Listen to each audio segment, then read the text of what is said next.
KP news पर आपका स्वागत है और मैं हूं आपके साथ नेहा परिहार। आइए नजर डालते हैं आज की कुछ खास खबरों पर।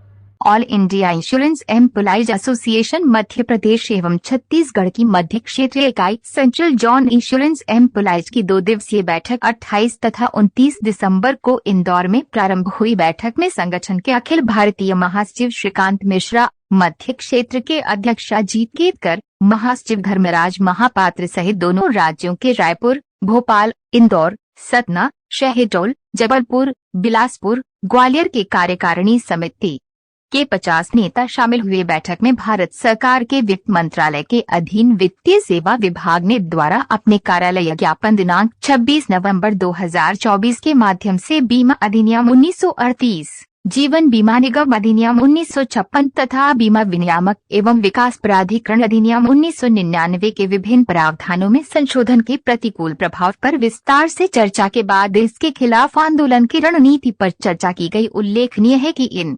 प्रस्तावों के विभिन्न पहलुओं पर RIA की ओर से DFIS, वित्त मंत्रालय का वित्तीय सेवा विभाग के सचिव को अपनी आपत्ति दर्ज कराई गई है और इन प्रस्तावों को देश हित में वापस लेने की मांग की गई है। रोल सर, आज के सेमिनार के बारे में बताएं कि किस उद्देश्य को लेकर आज ये सेमिनार किया गया। ये all India Insurance Employees association की एक जोनल इकाई है, क्षेत्रीय इकाई है, central zone insurance Employees association. इसका वर्किंग कमेटी आयोजित हो रही है। आज राष्ट्रीयकृत बीमा उद्योग के सामने जो चुनौतियां हैं, उसके साथ साथ कर्मचारी और देश की जनता के सामने जो चुनौतियां हैं, उन तमाम बिंदुओं पर चर्चाएं होगी। विशेष करके अभी केंद्र सरकार ने बीमा उद्योग को लेकर के कुछ सुधार की पेशकश की है।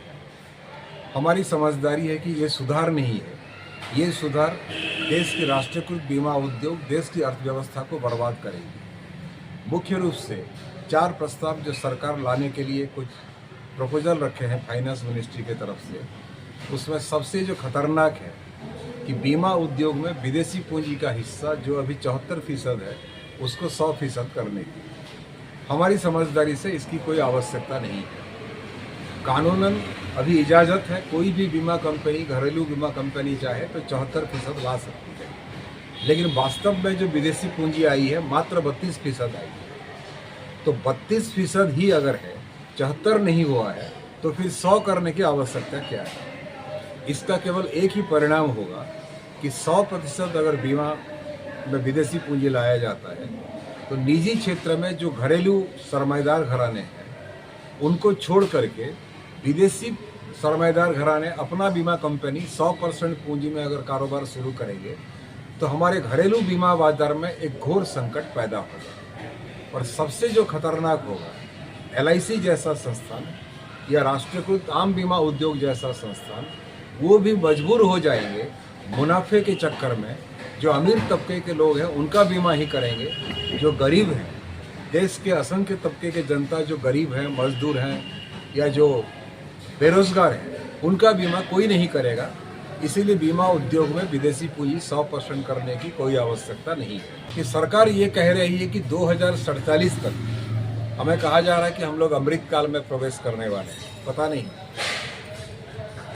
सरकार का ये मंशा है कि हर भारतीय के हाथ में एक बीमा होना चाहिए। उसमें हम भी सहमत हैं। हम भी चाहते हैं कि हर भारतीय के हाथों में एक बीमा पॉलिसी होनी चाहिए। लेकिन हमारी सवाल है कि दुकान सिर्फ खोल देने से खरीदारों की संख्या बढ़ने वाला नहीं। अगर आप कोई बड़ी गाड़ी कंपनी इंदौर में 100 दुकान खोल देंगे तो 100 दुकान में जो ग्राहक नहीं बढ़ जाए। इसके लिए देश की आर्थिक व्यवस्था में सुधार की गुंजाइश है। एम्प्लॉयज का प्रेसिडेंट हूँ और आज हमारी जो बैठक है, जैसे मिश्रा जी ने बताया कि इस बैठक में हम जो बीमा के क्षेत्र में प्रस्तावित परिवर्तन है उसके ऊपर अपना विचार विमर्श कर रहे हैं। और अगर जिस प्रकार से फॉरेन डायरेक्ट इन्वेस्टमेंट 100% किया जाता है या अनेक प्रकार की विसंगति पाई जाती है, तो आने वाले दिनों में हम जो है 1 घंटे की हड़ताल के माध्यम से इस सरकार के निर्णय का विरोध करेंगे। साथ ही साथ भारतीय जीवन निगम में नई भर्ती पिछले कई सालों से रुकी हुई है, उसके लिए भी हमारा संगठन प्रयासरत है और हमारी कोशिश है कि प्रबंधन जो हमारी वैकेंसीज खाली है उसको तुरंत